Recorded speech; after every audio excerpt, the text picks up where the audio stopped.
Benang sutra memiliki sejarah panjang dalam perkembangan tekstil dunia.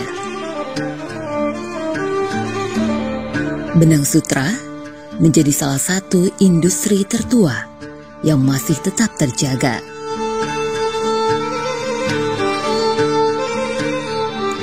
Rahasia pembuatan benang sutra tersimpan selama lebih dari 2000 tahun dalam sebuah legenda. Dari serat kepompong ulat sutra inilah berubah menjadi pintalan benang sutra. Dan dari sinilah cerita tenun dimulai.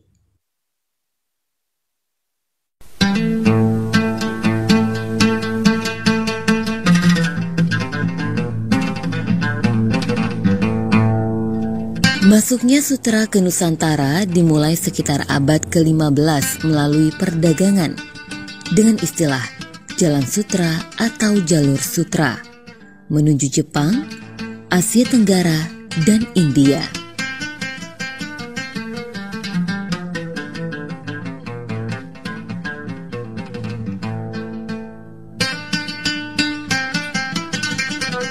Tenun merupakan warisan leluhur dalam bentuk kain tradisional atau kain Nusantara yang masih dilestarikan hingga saat ini.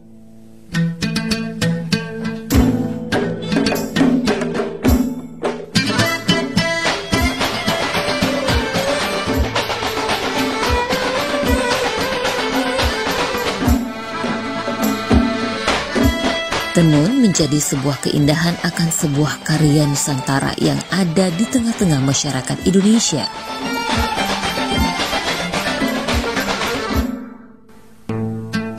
Bermula dari perjalanan sejarah Kerajaan Siak Sri Indrapura, tenun Siak dikenal hanya di kalangan istana.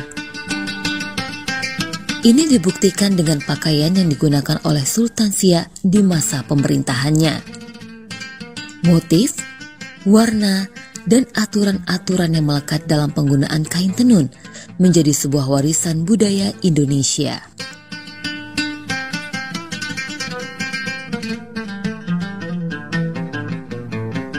Tenun Siak sebagai warisan budaya, yaitu tenun Siak merupakan kebanggaan masyarakat Kabupaten Siak dan Riau sebagai salah satu kearifan tradisional warisan budaya, di mana saat ini Kerajaan Siak diperintah pada saat itu oleh Said Ali. Beliau mendatangkan pengrajin dari Kerajaan Terengganu, Malaysia yang bernama Puan Siti binti Wan Karim untuk mengajarkan pembuatan tenun di Siak. Dengan cara inilah maka tenun Siak hingga sekarang dikembangkan oleh dari Dekranasda sehingga bisa dipakai oleh kalangan masyarakat. Tenun Siak memiliki warna yang sangat harmonis dan warna yang zaman dahulu kalanya dipakai oleh kalangan bangsawan dan kerajaan, namun berjalan waktu maka warna tersebut dipakai oleh berbagai kalangan dan pada saat tertentu juga dipakai oleh kaum bangsawan.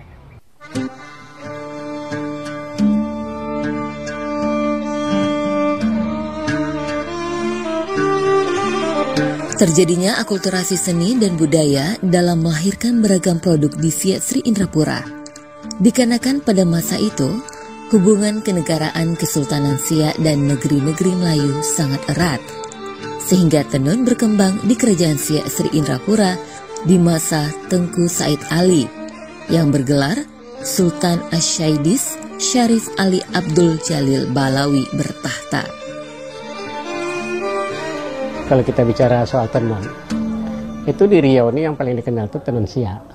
Kemudian tenun Siak ini juga berkembang ke Bengkalis, ke Pekanbaru, ke Dumai. Tapi bagaimanapun dia tetap merupakan kain tenun Siak, merupakan songket, kain songket dari Siak. Karena tenun ini bagaimanapun dia merupakan benang-benang yang ditenun menjadi kain. Sementara kalau batik, kain yang kita beri motif. Gitu. Jadi ini perbedaan sangat jelas. Jangan kadang-kadang orang salah, tenun dengan batik sama dia sama saja. Gitu. Kemudian kalau tenun itu memang dia baru dikatakan songket kalau dia menggunakan benang emas, jadi disongket untuk masukkan benang emas itu. Tapi kalau dia itu tidak menggunakan benang emas, cuman jadi kain biasa saja, itu kalau untuk orang-orang di Siak menyebut itu lejo. Nah, lejo ini juga bisa bermotif-motif, bisa motifnya tapak dam, motif tabir, macam-macam ini.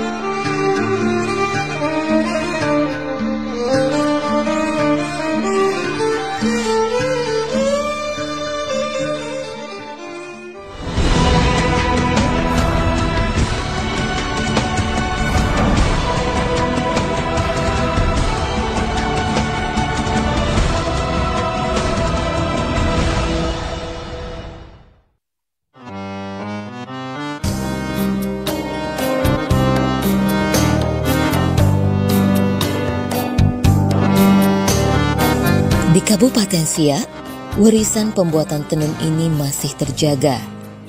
Pada umumnya, masyarakat Siak menganggap kegiatan menenun adalah aktivitas warisan para perempuan kerajaan.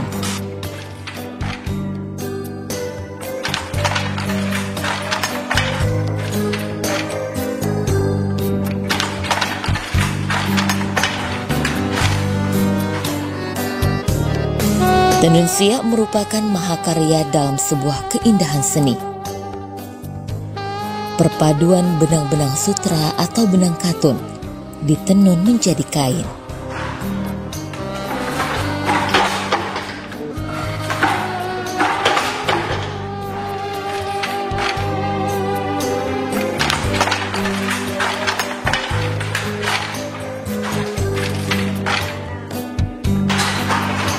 Pada mulanya, tenun dibuat menggunakan peralatan tenun yang dinamakan kik.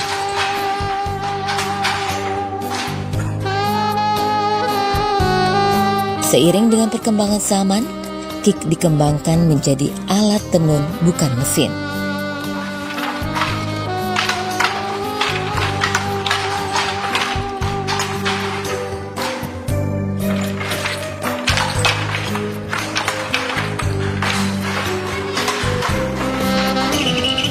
Keuntungan menggunakan alat tenun bukan mesin adalah para penenun dapat membuat kain tenun yang lebih panjang dan lebar sesuai dengan ukuran bahan pakaian.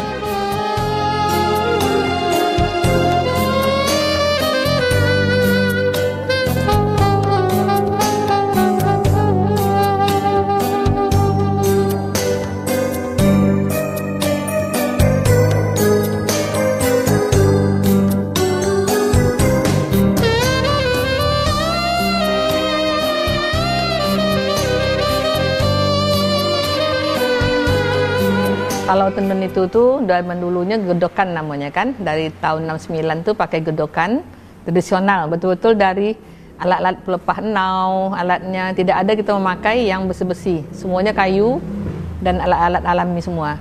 Setelah 93 kita dapat dari Bandung ada pelatihan, dapat bantuan, itu ada tuh, ada kayu, ada besi, ada gun namanya, gun itu tuh dari Cina datangnya. Gun dah tambahlah meningkat penghasilannya kan, dari dulu umpamanya dalam sebulan tuh hanya dapat 3 lembar, sekarang mungkin bisa udah 6 lembar kain. Nah, gitulah cara perbandingan dia kan.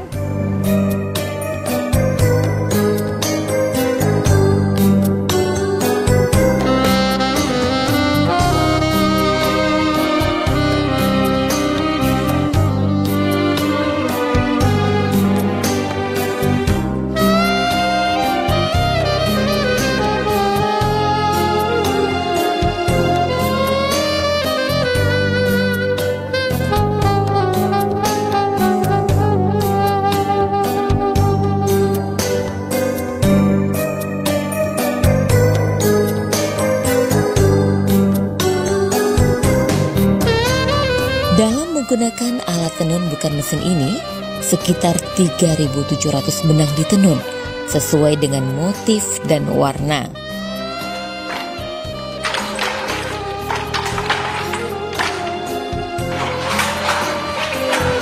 Dari masa ke masa, ilmu di dalam menenun akhirnya merambah ke masyarakat luar istana.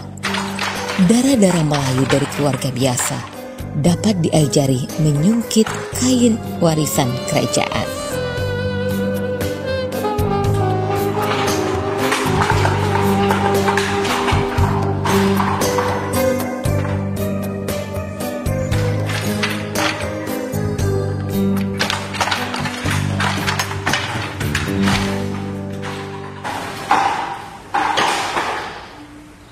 Menenun dibutuhkan keahlian dan kesabaran dalam prosesnya. Sang penenun harus sanggup mengatur benang agar tidak kendor dari alat tenun.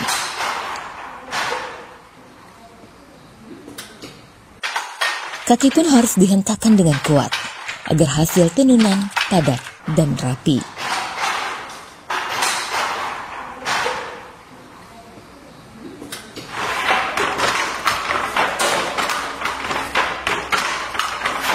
Ketekunan dan ketelatenan yang tinggi sangat diperlukan agar menghasilkan karya yang sempurna.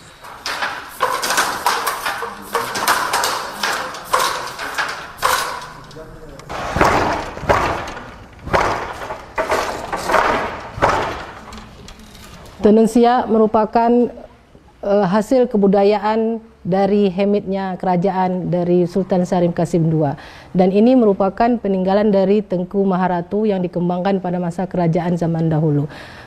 Di Siak merupakan salah satu kebanggaan masyarakat negeri Siak menggunakan tenun siak. Tenun siak ini dibuat dari alat-alat kayu yang tradisional, benangnya dari benang katun. Kemudian benang masuknya adalah benang lusi dan dilantak dari benang selai sehingga menjadi kain dan dimasukkan dengan motif-motif tenun siak khas daerah Siak itu sendiri dari zaman dahulu. Nah, salah satu pengembangan budaya ini adalah dikembangkan oleh seorang Ibu Rahimna yang sering dipanggil dengan Ibu Atun pada tahun kisaran 1980-an. Hingga berkembang saat ini, dan itu merupakan salah satu pelestari budaya yang pada saat itu kebudayaan ini sudah mulai hilang di peredaran masyarakat Siak. Nah, ibu saya Rahimna yang sering dipanggil nama kecilnya Ibu Atun membuat sentra tenun di mana pengrajinnya adalah dara-dara yang ada di kampung Rempak ini, ditambah dengan ibu-ibu yang sudah berumah tangga sehingga dapat membantu meningkatkan penghasilan. Untuk menjadikan sehelai kain, maka si penenun itu harus memperhatikan etnik-etnik dasar dari motif tenun siak, itu yang pertama. Dan yang kedua, dari dasar diri sendiri. Jadi untuk menenun ini butuh kesabaran, butuh ketelatenan, dan butuh ketelitian. Jadi seorang penenun untuk menjadikan hasil karya ini bermutu dan bisa dinikmati oleh pangsa pasar, betul-betul menjiwai mengerjakan tenun. Jadi tidak semua orang bisa melantak benang ini menjadi sehelai kain, tetapi berdasarkan dari hati nuraninya yang paling dalam. Dulu memang benang ini kan dari sutra, ya, dari sutra. Sekarang ini sudah banyak, dunia tekstil sudah berkembang, jadi kita memakai benang katun. Nah, itu benang pakannya kita gunakan benang rayon, dan itu perpaduan antara katun dengan rayon, dan itu banyak penggemarnya. Kalau dia katun dengan katun itu biasanya lebih lembut dan tidak mengkilap. Nah, masyarakat Riau itu terutama sukanya yang cerah-cerah, yang jreng-jreng, maka kita masukkan benang rayon. Tetapi tetap kita benang emasnya itu tetap kita pertahankan, karena kalau warnanya itu berbeda-beda itu hanya sekedar modifikasi. Tapi pada hemit dasarnya kalau tak silver, kalau tak gold, itu saja yang kita pakai dalam tenun.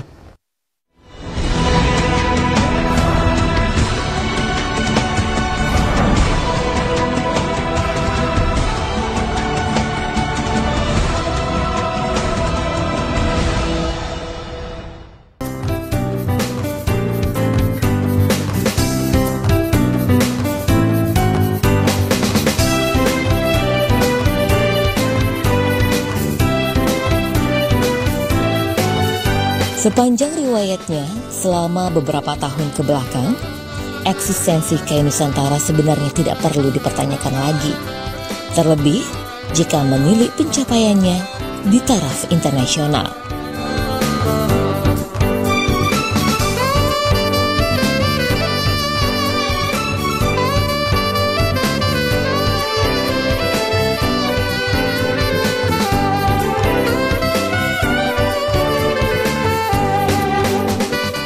Tidak lagi identik dengan kesan kuno, tenun siak nyatanya menjadi salah satu bentuk warisan leluhur yang hingga saat ini dapat menyesuaikan dengan perkembangan zaman lewat pemanfaatannya dalam bidang fashion.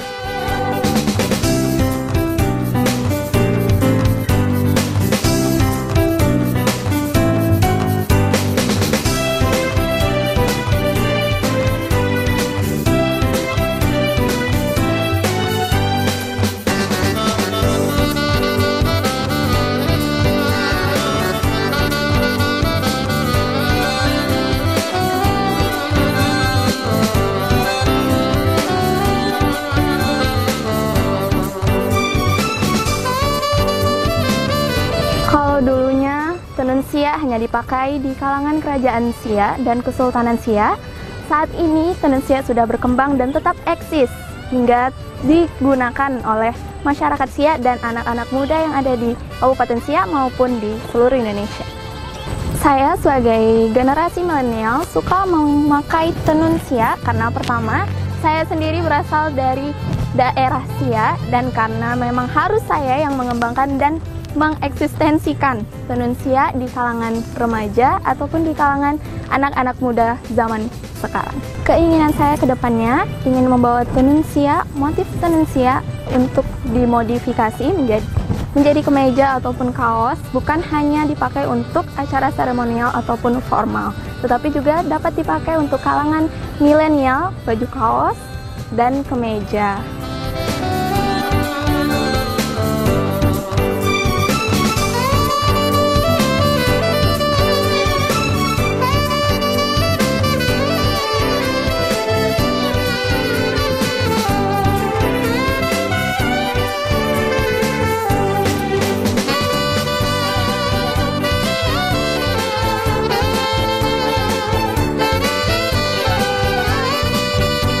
Berbicara tentang tenun, Kabupaten Siaklah tempatnya. Saya sebagai Dara Kabupaten Siak tentunya ingin sekali mempromosikan tenun yang ada di Kabupaten Siak, karena tenun merupakan warisan budaya yang ada di Indonesia.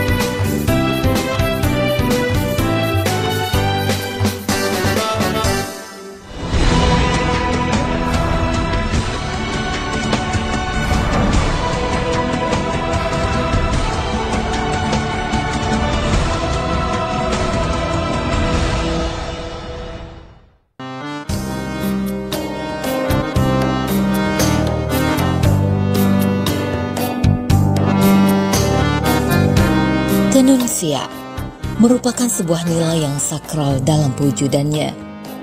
Kearifan itulah yang menyebabkan tenun siak terus hidup dan berkembang, serta memberikan manfaat yang besar dalam kehidupan sehari-hari.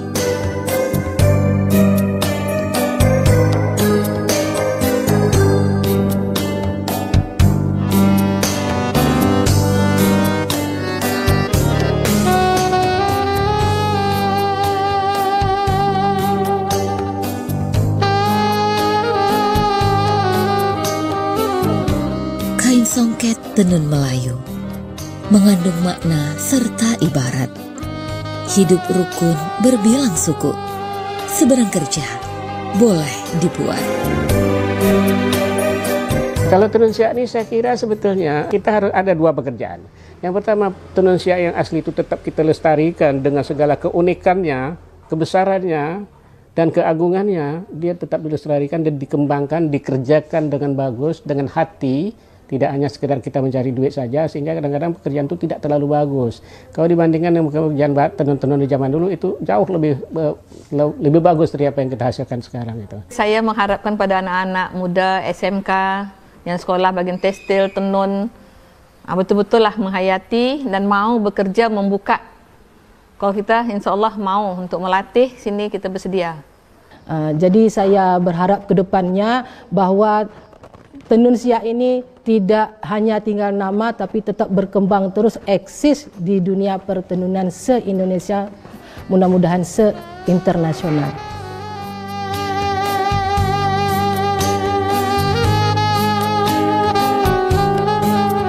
Khasanah tenun siak sangatlah kaya dengan warna, motif, dan syarat dengan makna dan falsafahnya untuk dimanfaatkan sebagai warisan nilai asas adat dan budaya. Tenun siak memiliki makna filosofis di setiap motifnya. Motif-motif tersebut kemudian diabadikan menjadi variasi yang syarat dengan simbol-simbol yang mencerminkan nilai-nilai, asas kepercayaan, dan budaya Melayu.